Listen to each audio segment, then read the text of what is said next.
In mid-July 2026, a mechanic uploaded footage that made him seriously reconsider walking into his own workspace. Dennis Bryce had never been nervous about his office before.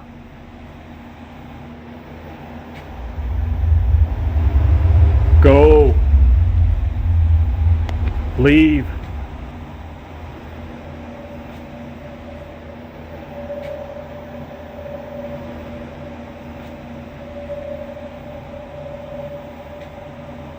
Leave. Dennis shared the clip on his page, which isn't something he normally does. But he wanted people to see what he'd been experiencing for weeks. He claims a face keeps showing up in the window of his second-floor office, looking straight down at him while he works below. And there was a face right there. And when he films it, there's definitely something there in the glass. This particular video doesn't show the face, but Dennis caught something else on camera that might explain where all of this is coming from. I don't like being on this place at dark anyway, but when you go out here and you walk down this little path, I don't know what it is, but I always feel like I'm being watched. Dennis says that several of the vehicles had been in deadly crashes, and one evening by himself in the shop, he saw this.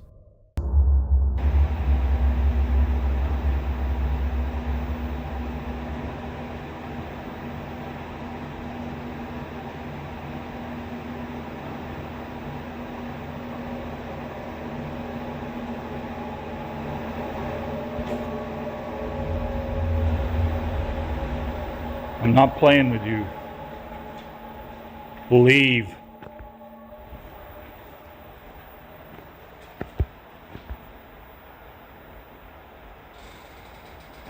Stop moving that door.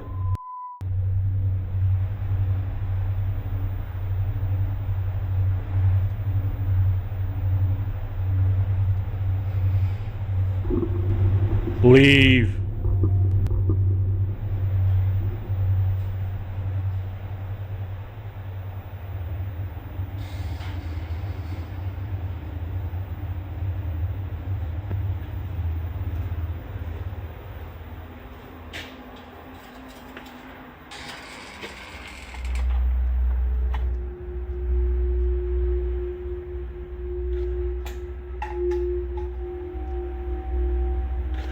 That's enough.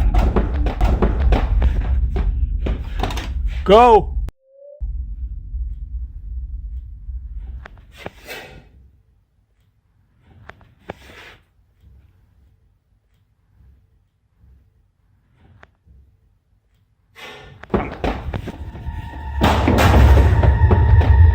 A box cutter slides across the surface on its own.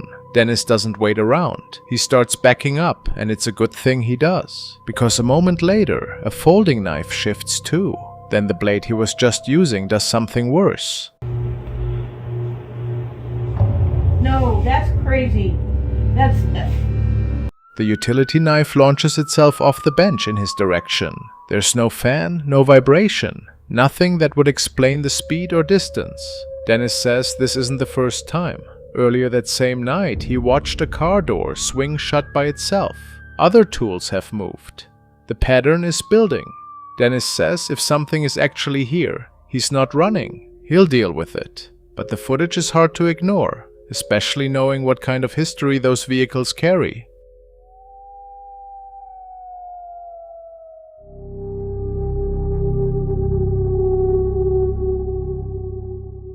In 2013, Caitlin Fee attended a joint birthday party, celebrating two of her friends whose birthdays fell on the same day, and while filming video of the birthday honorees, she unknowingly captured something pretty creepy on camera. At the time she was recording, neither Caitlin nor any of the other party attendees had any idea that this shared celebration would end up becoming memorable for all the wrong reasons instead of the happy occasion it was meant to be.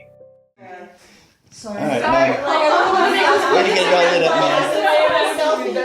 Okay, come on. 1, All right. 2, oh, wait. Selfie first. Okay, 1, 2, 3. Happy birthday to you. Happy birthday to you. Happy birthday, dear Laura. Happy Happy birthday to you. And many more. Make it big, girl. Oh, there we go. Big wish, big wish. Wishing for that guy down there. Cake. Yeah. I gotcha. Only Laura's father seems to catch it in the moment. One of the candles suddenly snuffs out on its own. When you watch it back, the flame doesn't just fade.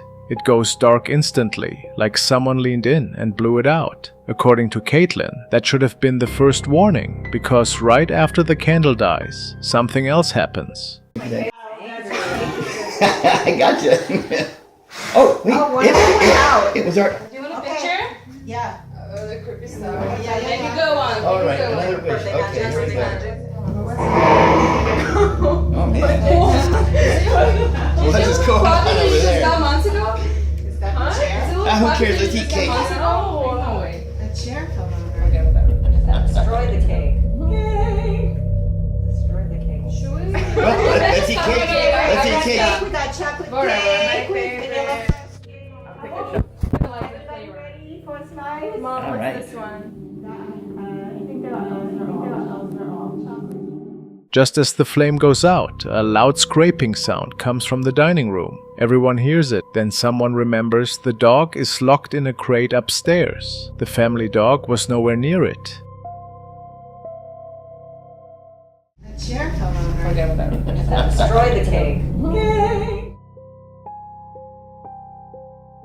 Caitlin says she didn't give it much thought that night, but looking back, she finds the moment genuinely unsettling. And here's the thing, it wasn't a one-time occurrence. Later that evening, while singing to the second birthday friend, the same sound interrupts them.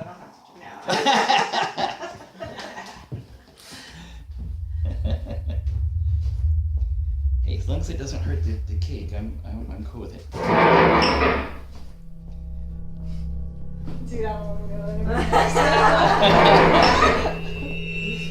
Right, it's like this. So nobody, not even doing else is like. Just beat him with the cane. Maybe you got a birthday ghost. Want some cake? Wants my cake?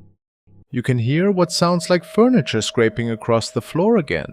And just like the first time, no one can find what caused it. The group paused for a second, but they ended up brushing it off and kept celebrating. By the time everyone went home, the incident had faded from memory. But because Caitlin kept the recording, she's been revisiting it ever since. She's considered everything from a deceased family member playing a prank to some kind of logical explanation.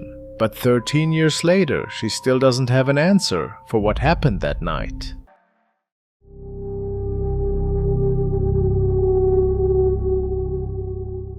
Mia lives by herself with just her cats for company. For weeks she'd been hearing something moving around inside her house late at night, and the sounds were only getting louder. Around 2:30 one morning, the noise pulled her out of sleep again. She walked through every room downstairs, checking windows and closets, but the house was empty.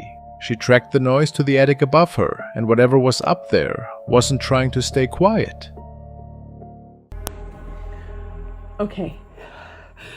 It's fucking 2:30 in the morning, and I'm hearing that same sound again downstairs. And my cats are in the room with me. I keep my door closed. So now I have to go find out what that fucking sound is.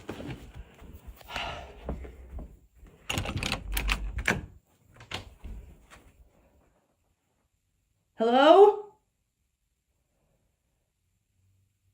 Hello?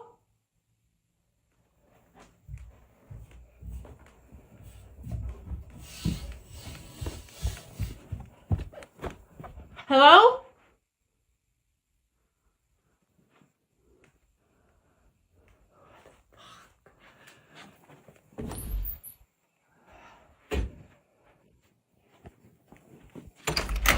Hello?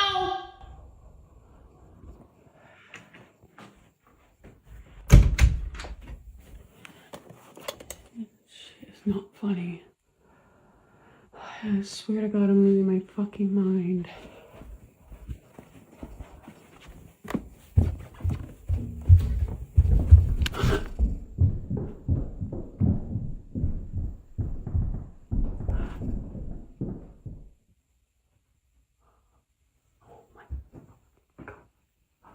Oh my god. Oh my god. Oh my god. Oh my god. Oh my god. Worried it might be an intruder, she shut herself in a room and dialed 911.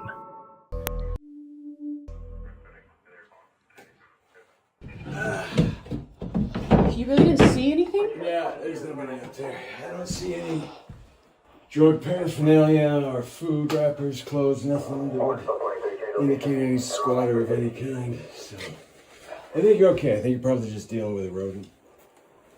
Okay, but I heard footsteps running the length of the ceiling. Yeah, sometimes raccoons, like, they can make a lot of noise. It sounds very deceiving. If you want, I can call the fire department. They can bring a ladder. We can get up there and look more, but I'm pretty sure you're just dealing with a rodent here. I'm sorry. Hold up. My advice, get some of those Ring cameras, set them up around the perimeter, you know, and if there's any sort of commotion, they usually trigger, and then you can see. Yeah, but that's my advice. Yeah. You're the homeowner, right? I am. Yeah, I am. Okay, so you might want to bring in someone, check the roof perimeter as well. My partner's already gone around the house completely, doesn't see anything, so. Sorry, wish we could be more help, but you did the right thing by calling. You know, it's better safe than sorry in these scenarios. Police showed up and swept the entire house, including the attic. They came back empty-handed. No forced entry, no hidden intruder, nothing disturbed. Their best guess was that a raccoon or squirrel had found its way inside the ceiling. But Mia wasn't buying it. What she'd heard wasn't an animal scratching around. It was footsteps, fast and deliberate, running the full length of the attic from wall to wall. The officers left without any answers. Then, just days later, it started happening again. She caught one of the doors in the hallway swinging shut by itself while she was standing right there. Mia still believes someone is living inside her house, hiding somewhere the police haven't found. She's called them back multiple times since then, asking for another full search. Every time they find nothing. And according to her most recent posts, the banging upstairs hasn't gone away. She still hears what sounds exactly like footsteps pacing through the attic, night after night.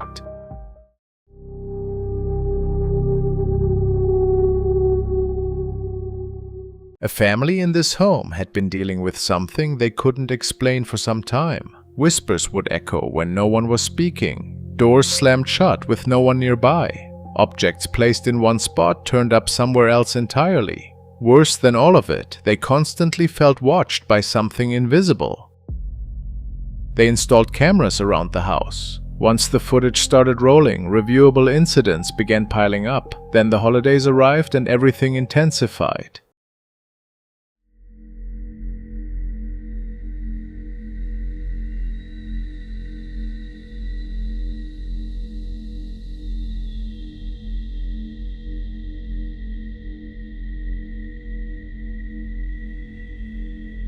The woman is sitting down when a section of her hair suddenly lifts behind her head. No one else is visible in the frame. She felt something lightly brushing her hair at that moment, almost like a tickle. Only after watching the recording did she see her hair being pulled straight upward. That wasn't the last thing the cameras picked up. Later the same night, the system sent a motion alert from the basement.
A dark silhouette shaped like a person moves along the basement wall. The family says the room was empty at the time, and the only window down there was far too small to project a shadow of that size. An off-camera light or movement just outside the frame could account for it. More alerts followed. When the shadow reappeared, something changed. This time it seemed to look directly at the camera.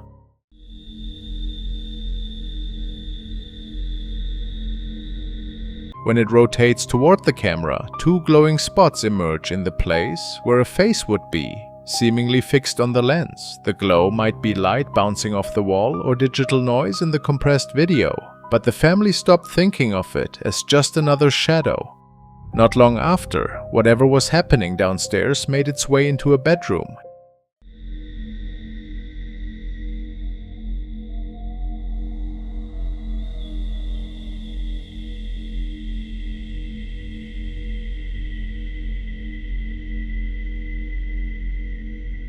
You can see a light moving through the room, and right after that, the bear's head seems to twist on its own. A second light falls from the other direction, and then the bear just topples forward. The orbs might simply be particles caught in the infrared glow, and the bear could have toppled on its own over time. Yet, when you consider the sheer number of unexplained events happening under one roof, it raises the question, are we looking at random chance, or is something trying to announce itself to this family?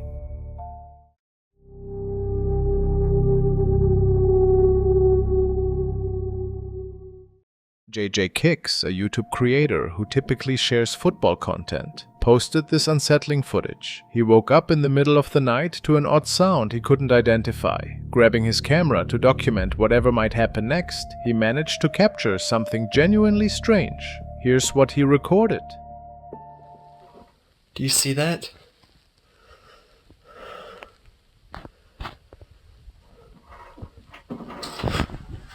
Oh my gosh! What in the world? Oh.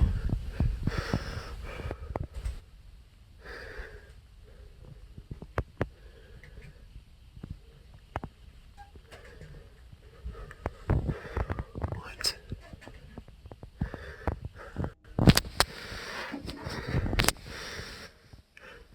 There's the metals again. That door just opened by itself. My house is haunted. Seriously. The metals hanging above his bed start swinging. Then objects on his desk fall over. No one else was home, and just as he's filming, the bedroom door slowly swings open. A lot of people said it was fake, but if you look closely, only the metals above one specific painting are moving. The rest stay still. JJ said the house had always felt off, and given that he'd never posted anything like this before, some viewers started to believe him. He never uploaded anything like it again, so was it real or something else? If you've got a theory, drop it in the comments.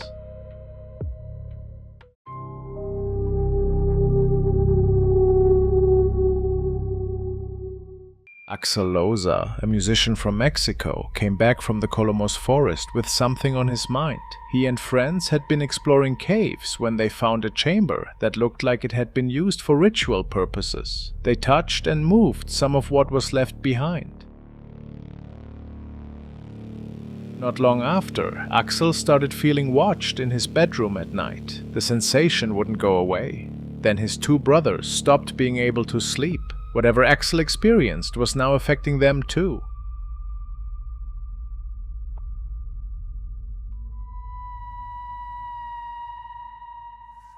Es lo que me temía. La verdad es lo que me temía y no sé qué hacer. No se pueden dormir. Y vean, aquí está, pero cuando yo trato de abrir, no hay nada. No hay absolutamente nada. Y no sé qué hacer. When Axel films his wardrobe, you can see something through the frosted blue glass. It looks like a pale face staring out. Axel says his brother saw it too. He walks up, and the shape stays visible, but when he pulls the door open, there's nothing there. He starts pulling things aside, checking behind the clothes. No one is hiding in there. No hay nada. No hay absolutamente nada. Y no sé qué hacer. The next night, Axel woke up to find one of his guitars lying on the floor with fresh scratches carved into it. He claims no one had been in the room when it fell. A few days after that, a framed picture of the Virgin of Guadalupe was discovered, turned backward, facing the wall.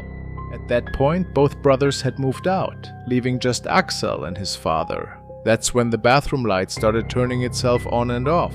Axel tried salt, holy water, and a blessed candle, but nothing stopped it.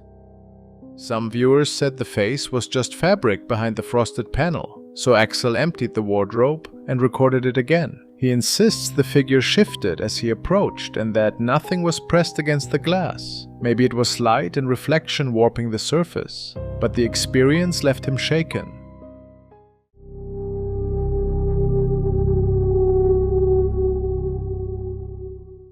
A team of paranormal investigators from Minnesota called the Odyssey Paranormal Society has been working together for years, bonded by a series of strange encounters they've captured on camera.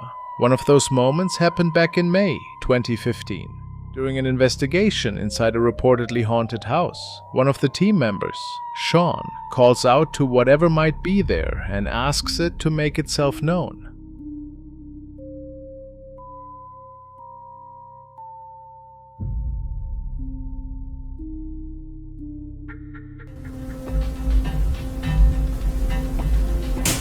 Jesus.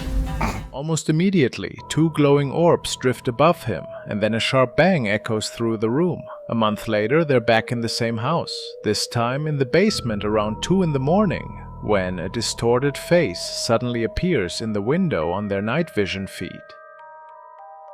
If you watch the very start of that basement clip, there's also a streak of light moving through the frame that shouldn't be there. The room is pitch black, so there's nothing for ambient light to bounce off of. It's hard to explain. The team kept investigating over the years, and their footage only got stranger. In 2020, they're walking through the second floor of an empty, decaying house. They pause in one of the rooms and ask if anyone is listening.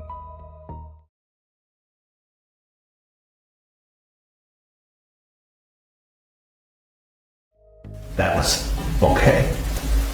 It doesn't.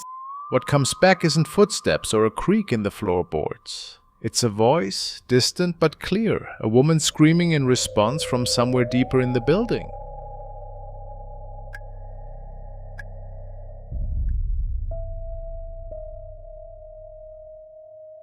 Back in the early 1900s, a tuberculosis treatment facility called Sanhaven Sanatorium opened in North Dakota. For years, it served patients suffering from the disease, but later on the building was repurposed into an asylum for the mentally ill. Sanhaven quickly became known for something darker. Reports of patient mistreatment began to surface. After 8 decades of operation, the facility was finally shut down.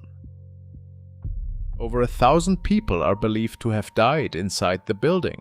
That number includes a 17-year-old who fell down an open elevator shaft in 2011. The structure is crumbling now, and stepping inside means risking collapse at any moment. A paranormal investigator named Ian runs a YouTube channel called Midwest Ghost Hunter. One night, he decided to explore the sanatorium and see if he could document anything unusual. Right from the start, strange things begin to happen.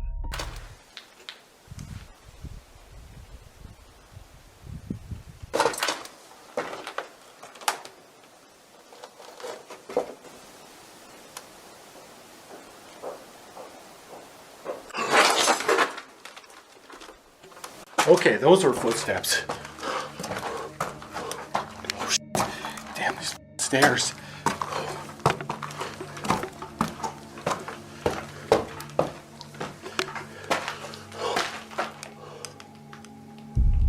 Ian hears unexplainable footsteps echoing through the empty halls. He manages to stay calm and continues deeper into the building, pushing forward with his investigation.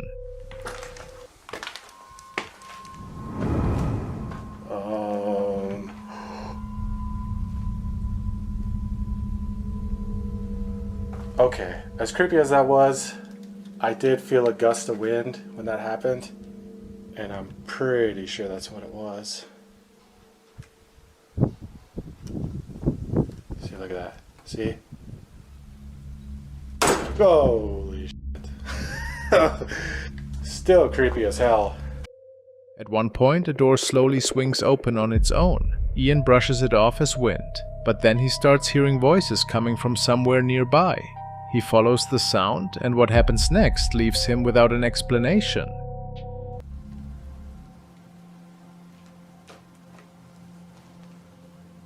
Hello?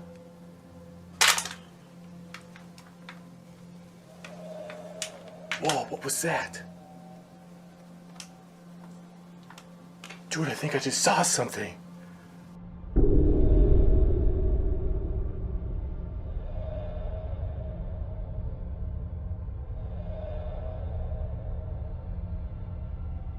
Could you appear like that again?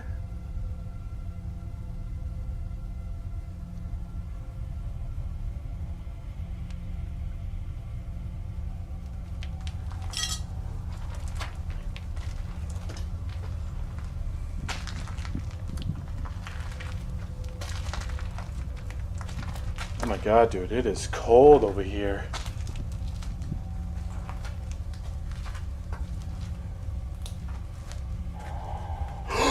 Oh my god, it just went into that room! Dude, it just flew into here. What the?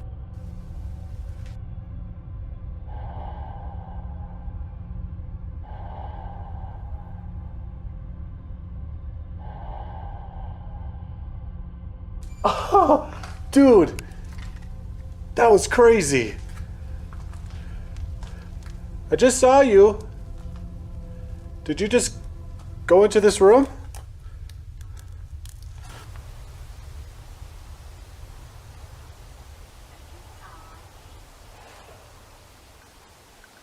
I need to go in there now.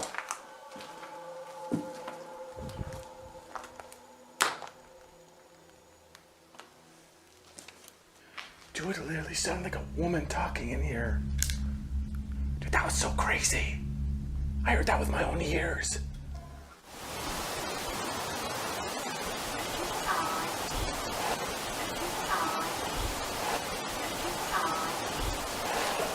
Ma'am?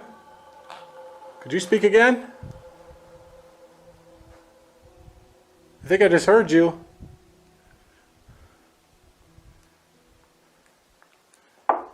Oh my god. Okay, you really spooked me there. I did not expect that. Did you just knock on a wall?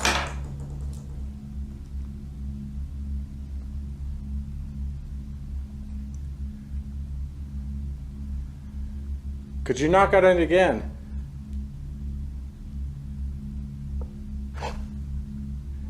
She is communicating with me right now.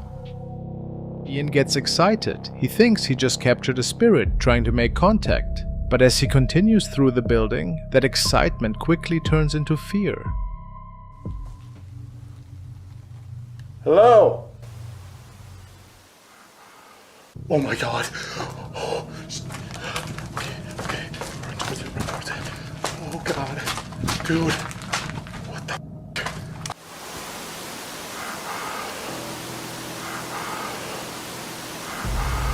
A chilling cry for help suddenly cuts through the silence. Ian is standing close to the same elevator shaft where the other investigator died years earlier. Even so, he pushes forward, continuing to film as he moves through the decaying rooms and hallways. I think I might try to take pictures down this hallway. A lot of people say they see shadow figures. Basically in all areas of this place.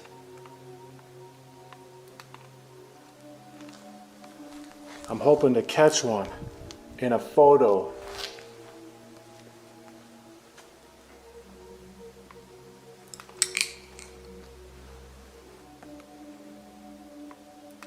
If there's anybody down this hallway, could you appear for me?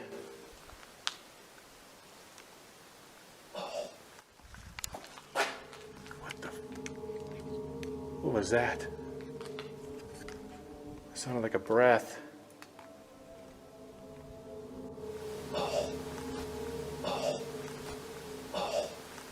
Was that you?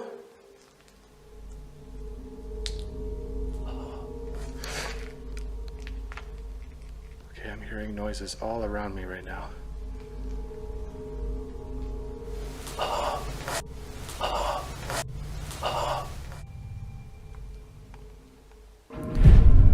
Whoa, I think I got something on here. Dude, that was like a figure. Oh my god, and it's gone. Dude, I just caught something. It was by that window. Holy shit. Dude, that was crazy. I just caught like a photo.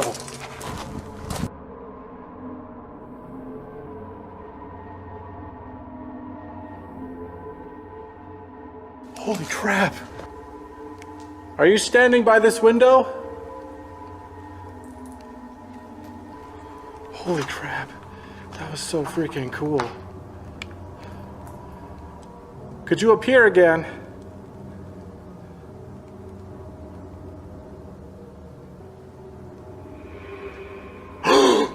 Whoa, dude! I just got that in the freaking camera.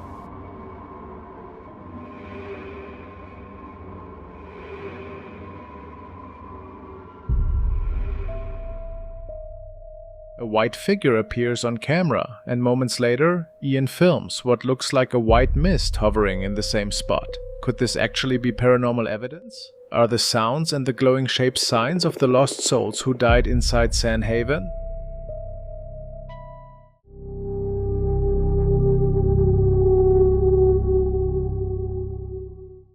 There's this guy named Jorge who's been going through a rough time with shadow figures that keep showing up, along with a bunch of really disturbing stuff happening around him.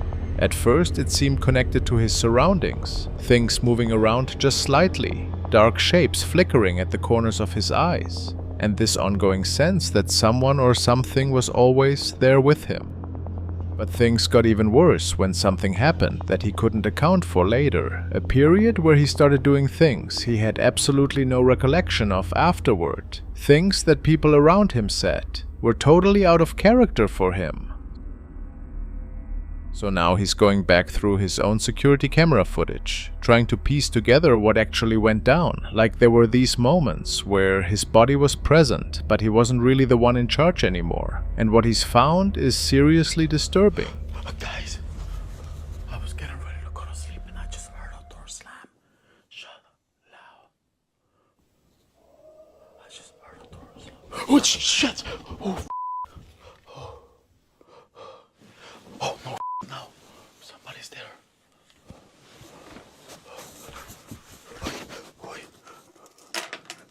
In the name of the Father, Son, and the Holy Spirit, I ask every demon, I command every demon to leave the house right now. I command in the name of the Father, Son, and the Holy Spirit, leave the house now. In the name of the Father, Son, and the Holy Spirit, I ask you to leave this house now. In the name of the Father, Son, and the Holy Spirit. In the name of the Father, Son, and the Holy Spirit. You are not welcome in this home. You are not welcome in this home. This is the house of... There's a door slamming and people screaming.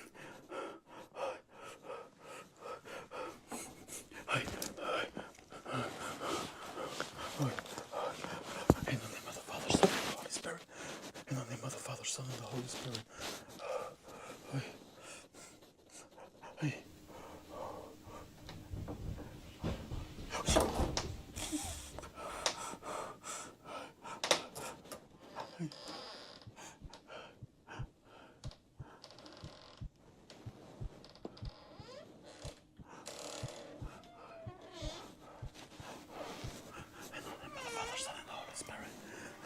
I command every demon to leave this house now.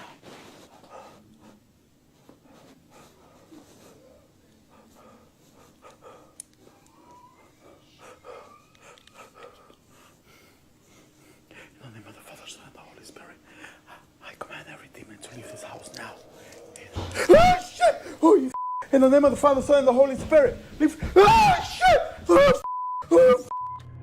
You can see the door slam shut first. Right after that, Jorge feels something rush past him. This is the point where situations like his stop looking like a typical haunting and start seeming way more threatening.